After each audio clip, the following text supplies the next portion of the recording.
నమస్కారం ఫ్రెండ్స్, నా ఛానల్కు స్వాగతం. ఈరోజు మనం హంపిలోని అద్భుతమైన కృష్ణ బజార్ పుష్కరిణిని సందర్శిద్దాం. ఇది 16వ శతాబ్దపు పవిత్ర కోనేరు.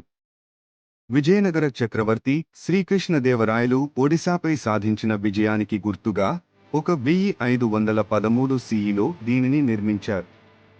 ఇది అప్పటి కృష్ణ బజార్కు ప్రధాన ఆధ్యాత్మిక కేంద్రం. ఈ పుష్కరిణిని రెండు ముఖ్య ఉద్దేశాల కోసం ఉపయోగించేవారు.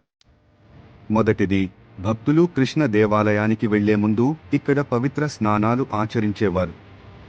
రెండవది, ఇక్కడ ప్రతి ఏటా వైభవంగా తెప్పోత్సవం జరిగేది.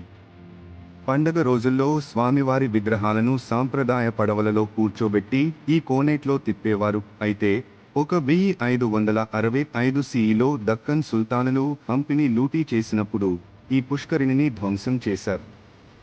ఈ ప్రాంతం పల్లంలో ఉండటం వల్ల శతాబ్దాల తరబడి కురిసిన వర్షాలకు మట్టి పూడిక వచ్చి ఈ కోనేట్లో నిండిపోయాయి. దీనివల్ల ఈ మెట్ల బావి పూర్తిగా మట్టి కింద కలిసిపోయింది. ఆ తర్వాత స్థానిక రైతులు పూడిపోయిన ఆ జలాశయంపైనే దట్టమైన అరటి తోటలను పెంచారు.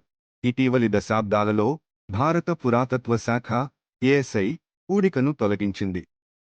కూలిపోయిన రాతి మంటపాలను మళ్లీ నిర్మించి ఈ కోనేటికి పూర్వ వైభవాన్ని తిరిగి తీసుకువచ్చింది. వీడియో నచ్చినట్లయితే దయచేసి లైక్ మరియు సబ్స్క్రైబ్ చేయండి.